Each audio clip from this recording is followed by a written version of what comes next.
Hi hello welcome to our channel. నేను మీ శ్రీ. ఈరోజు మనం చెప్పుకోబోయే కథ ప్రియాని దాన్ని పార్ట్ 192. ఇక కథలోకి వెళ్ళిపోదాం. కాసేపు పడుకో, చాలా సేపటి నుంచి కూర్చునే ఉన్నాం. బాబుని తీసుకుపోతుంటే ఇవ్వలేదు అవని. ఉండని వీలా అంటూ వాడిని కాసేపు దూరం పెట్టినట్టు ఫీల్ అయ్యి తెగ బాధపడిపోయింది. బాబుని తీసుకుని ఆమె పక్కన పడుకోబెట్టి థ్యాంక్ యూ అంటూ ఆమె కళ్ళల్లోకి చూశాడు రిషి. ఆమె చేతులు చాచడంతో ముందుకు వరిగి ఆమె ముక్కుకి అతని ముక్కు రాసుకుంటూ ఆమెకి నుదురు అతని నుదురికి ఆనించాడు. హ్యాపీనా నువ్వు? చాలా మెల్లిగా అడిగింది అవని. కొలవలేను, చూపించలేను అంటూ తన్మయత్వంగా చెప్పాడు రిషి. అతని ముక్కు కొనికి ముద్దు పెట్టి నీ ముక్కే విడిది అంది అవని. ఆమె చెంపలు పట్టుకొని ఆమె ముఖాన్ని పక్కకు తిప్పి ఆమె బుగ్గ మీద గట్టిగా ముద్దు పెట్టుకున్నాడు రిషి. ఆమె మెడ వెనుక జుత్తులోకి చేతిని పోనిచ్చి ఆమె చెంపకు ముఖమానించి కళ్ళు మూసుకున్నాడలా.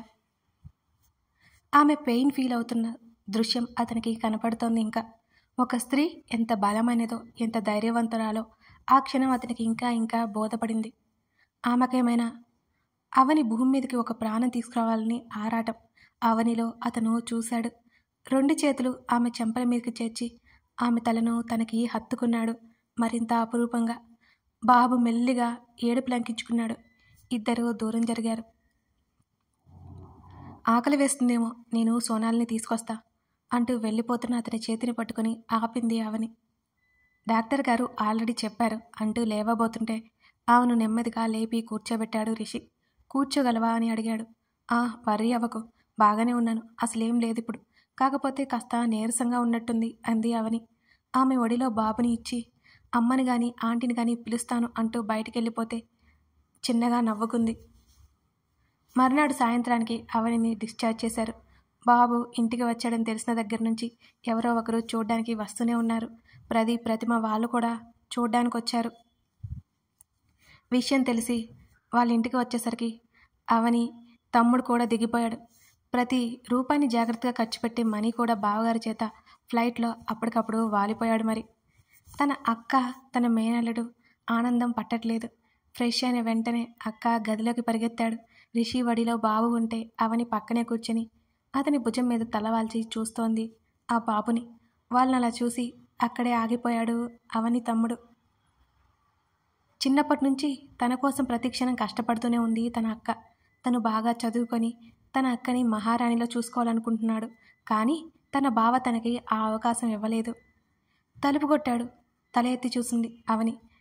తమ్ముణ్ణి చూడగానే ఆమె కళ్ళు మెరిసా. చేతిని చాచి నవ్వుతూ పిలిచింది. పరుగున లోపలికి వచ్చాడు. అక్కా అంటూ సంతోషంగా ఆ ముఖంలో వ్యక్తపరుస్తుంటే ఇప్పుడైనా రావడం అని అడిగాడు రిషి. అవును బావగారు అంటూ ఆశగా తన అల్లుడి వైపు చూశాడు. తీసుకో అంటూ అవని పక్కనే కూర్చున్న బామ్మర్ది చేతిలో తన కొడుకును పెట్టాడు. అపురూపంగా ఎత్తుకొని కళ్ళల్లో నీళ్లు నింపుకుంటున్నాడు వాడు. నీలాగే ఉన్నాడు అన్నాడు అక్క మీద మరింత ప్రేమతో. రేయ్, సరిగ్గా చూసి చెప్పు అన్నాడు రిషి. అవని నవ్వింది గట్టిగా. బిక్కమొహం వేసి తన బావ వైపు అక్క వైపు చూశాడు మణి. వాడు ఏ కోశాన నాలా లేడు. అవని నవ్వింది. ఒక్కరోజుకే ఎలా తెలుస్తుంది మీరు మీ పోలికలు అంటూ. డిన్నర్ తీసుకొస్తాను అంటూ అక్కడి నుంచి వెళ్ళిపోయాడు రిషి. అప్పుడే డిన్నర్ ఏంటక్క? బుజ్జిగారిని ఆడిస్తూ పిలుస్తూ అడిగాడు. లేట్ నైట్ తినకూడదని అత్తయ్య చెప్పింది. 6కే తినేసి 7కి పడుకుంటే ఆరోగ్యంగా ఉంటాను అంది అని నవ్వి. ఏంట్రా ఆ కళ్ళలో నీళ్ళు? కంగారుగా అడిగింది అవని. వీళ్ళంతా చాలా మంచి వాళ్ళక్క, ఎందుకు మనకి ముందే పరిచయం కాలేదు అని ఏడ్చాడు ఒక్కసారిగా. అవనికి అలా చూసి కన్నీళ్ళు వచ్చాయి. వెంటనే బాబుని తీసి పక్కన పడుకోబెట్టింది. మణికట్టుతో కళ్ళు తుడుచుకున్న తమ్ముడి చేతిని పట్టుకుని, ఏంట్రా ఇది, ఇప్పుడు ఏమైంది అని తల మీద చేయి వేసి జుట్టు సరిచేసింది అవని.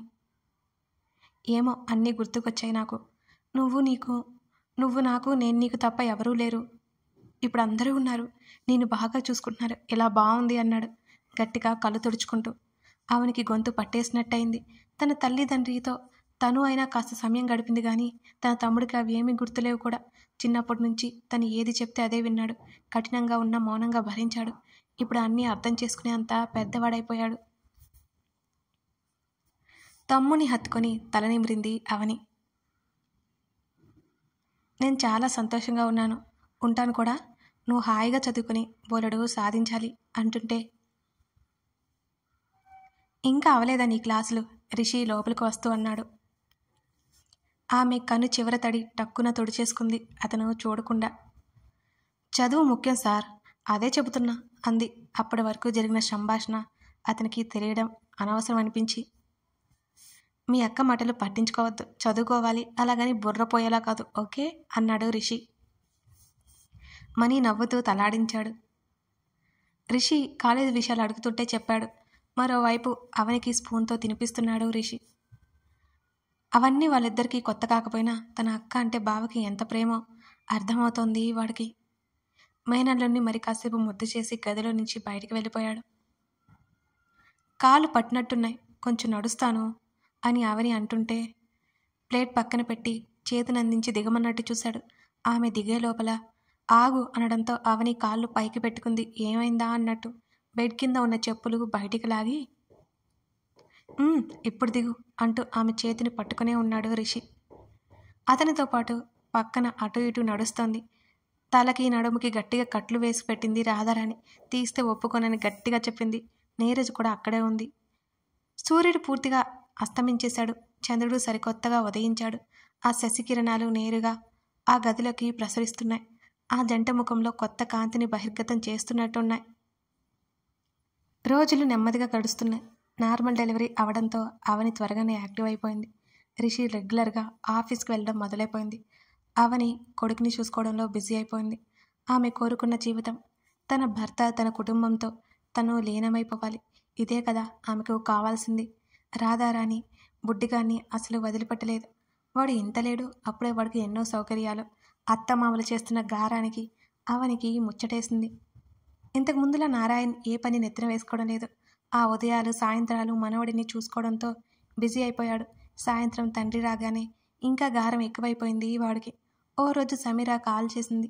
బుజ్జిగాని చూసి మాట్లాడి, అన్నయ్య ఎక్కడ వదినా అని అడిగింది. స్నానానికి వెళ్ళాడు సమీ అంది. రిషి అప్పుడే బయటికి రావడంతో వచ్చేశాడు మీ అన్నయ్య అంటూ అతను టవల్తో ఉన్నాడని చూపించబోయి కూడా ఆగిపోయింది అవని. డ్రెస్అప్పై కొడుకు పక్కన మోచేతిని బ్యాలెన్స్ చేసుకుని వాలినట్టు పడుకున్నాడు. ఆ బుడ్డిగాడి కాళ్ళు అతని ముఖం మీద అతని ఛాతీ మీద చేరిపోయినాయి. సీలింగ్ వైపు చూస్తూ అంతలోనే నవ్వుకుంటూ, అంతలోనే ఆశ్చర్యంగా ముఖం పెట్టుకుంటూ, అంతలోనే ఏడుస్తూ, అన్ని భావాలు పలికిస్తూ తండ్రి పక్కన ఆడుకుంటున్నాడు వాడు. రిషి కళ్ళు ఆర్పకుండా చూస్తున్నాడు తన కొడుకుని.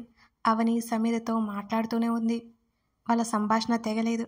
వాడి కాళ్ళు సున్నితంగా ముద్దు పెట్టుకుని వాడిని నెమ్మదిగా గుండెల మీద పడుకోబెట్టుకుంటున్నాడు రిషి.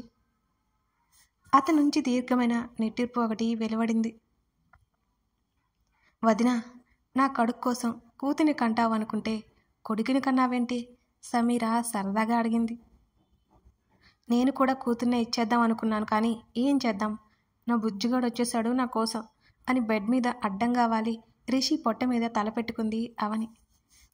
మా వాడిని అల్లుడిగా చేసుకునే అదృష్టం మీకు లేదు వదినా, సమీర పెదవి విరిచింది. అయితే నువ్వే కూతుర్ని కనే సమీ, మా వాడికి చేసుకుంటాం అవని కన్ను కొట్టింది. అమ్మో, ఇప్పుడే ఆలోచన లేదులే, సమీర తప్పించుకుంది. ఏం చేస్తున్నాడు బుడ్డోడు అవని అడుగుతుంటే నిద్రపోతున్న రుద్ర వైపు చూపించింది సమీర. ఫోన్లోనే వాడిని ముద్దు పెట్టుకుని, ఇంకేంటి సమీర, ఎప్పుడు ఇండియా వస్తున్నావు అని అడిగింది అవని. ఇప్పుడు కాదు వదినా, ఇంకో 4-5 నెలలు పడుతుంది. ఇక ఇండియా రావాలని చూస్తున్నాం మేం కూడా, కానీ అవ్వట్లేదు. ఇంకో 2-3 ఏళ్ళు ఇక్కడే అంది సమీర బెంగగా. ఏమైంది సమీర, అక్కడ బాగోలేదా, ఏదైనా సమస్య అని అడిగింది అవని.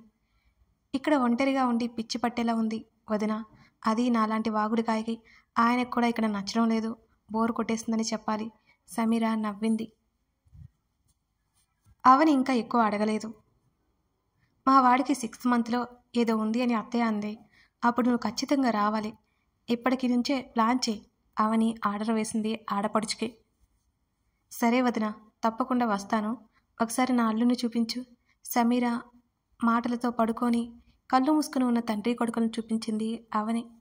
మరింత తృప్తిగా ఉన్న తన అన్నయ్యని చూసి సమీరకి చెప్పలేనంత ఆనందం కలిగింది. అవని కాలు కట్ చేసి రిషిని గిల్లింది పొట్ట మీద. ఆమె చేతిని పట్టి ఆమె చేత్తోనే ఆమె తల మీద ఒక్కటేశాడు. అబ్బా నొప్పి అంటూ తలదిద్దుకుంది అవని. ఇంకా పిల్ల వేషాలు పోలేదు నీకు అన్నాడు మీద ఉన్న కొడుకుని నెమ్మదిగా పక్కన చేర్చుతూ. పడుకున్నాడా అంటూ పైకి లేపి తొంగి చూసింది. వాడి చెంప మీద ఇష్టంగా ముద్దు పెట్టుకుని తల నిమిరి ఇంకా ఎక్కువసేపు తన కొడుకుని చూసుకుంటే ఎక్కడ దిష్టి తగులుతుందో ఏమోనని భయం వేసి చూపు తిప్పుకుంది అవని. ఇద్దరి మధ్య చోటు చేసుకుంది అవని. పడుకున్నాడు అన్నాడు మోచేతిని బ్యాలెన్స్ చేసుకుని ఆమె వైపు తిరుగుతూ. పట్టించుకోవట్లేదు నువ్వు నన్ను, గారంగా అతని ఛాతీ మీద మునివేళ్లతో రాస్తూ అంది. పట్టించుకోవడం మీన్స్ అని అడిగాడు రిషి. అబ్బా ఇంత పొడుగు ఉంటే ఎలా చెప్పాలి, దగ్గరికి రా విసుగు నటించింది అవని. ఇక నీకోసం పొట్టి అవలేనులే ఆమె దగ్గరకు ముఖం తీసుకొచ్చి చెప్పాడు. ఎందుకు అవుతావు, లెక్కలేదు నేనంటే అంటూ అతని గడ్డం మీద ముద్దు పెట్టి నెమ్మదిగా అతని చెంప మీదకి పెదవులు చేర్చింది అవని. నువ్వంటే లిటరల్లీ వణుకు నాకు అతను ఎంతో బలవంతంగా నవ్వు ఆపుకుంటూ అన్నాడు ఆ మాట. అతని బుగ్గ కొరికింది. వింత జాతులన్నీ నాకే తగులుతాయి అన్నాడు బుగ్గరొత్తుకుంటూ రిషి. లేకపోతే ఎప్పుడూ వెటకారమే అవని అతని చెంప మీద నిమృతూ అంది. ఆమె చల్లని చేతులు వెచ్చడి అతని బుగ్గ మీదకి చేరిపోయినాయి. నిజంగా చెప్తున్నా, భయపెడుతున్నావు నన్ను అన్నాడు వెనక్కి వాళ్ళతో రిషి. ఏదొకటి అనాలి నన్ను కొరకొరా చూసింది అవని అతని వంక. ఆమె కింద పెదవిని మునిపంటి కింద నలుగుతోంది. ఆమె నడుము వెనుక అతని బలమని చెయ్యి చేరిపోయింది. ఇప్పుడు సరిపోయావు అంటూ దగ్గరికి లాక్కున్నాడు రిషి. ఏంటి అర్థం కాలేదు ఆమెకి. ఇంతకుముందు పిట్ట పిల్లలా ఉన్నావు, ఇప్పుడు కొందేరు పిల్లలా తయారయ్యావు అని నవ్వాడు రిషి. లావయ్యానని ఎగతాళి చేస్తున్నావా నన్ను? ఉక్రోషంగా చూసింది అవని అతన్ని. లేదు ముద్దయ్యావు అంటూ ఆమె కింద పెదవి తడిని అతని పెదవులతో మాయం చేశాడు. ఒక్కసారిగా ఆమె శరీరంలో అణువణువు అలజడికి గురైంది. ఆమె శరీరాన్ని కొలుస్తున్న అతని చేతులు ఆమె పెదవులకి సరికొత్త కదలికలు నేర్పుతున్న అతని పెదవులు అవనికి ఊపిరి ఆడనట్టయింది ఆమె పరిస్థితి. ఆమె దగ్గరికి లాక్కుని కౌగిలించుకున్నాడు గాఢంగా. అంతకంటే ముందుకు వెళ్ళే పరిస్థితి లేదు గనుక. కథ కొనసాగుతోంది. అవని రిషి వార బాబు ప్రేమ కథ మీకు ఎలా ఉంది, నచ్చిందా? ఇక స్టోరీ ఎండింగ్కి వచ్చేస్తుందండి. మీ లైక్స్, మీ కామెంట్స్ అవన్నీ చెప్పాలి మరి మర్చిపోకుండా. అలాగే సబ్స్క్రైబ్ చేసుకోండి. Thank you.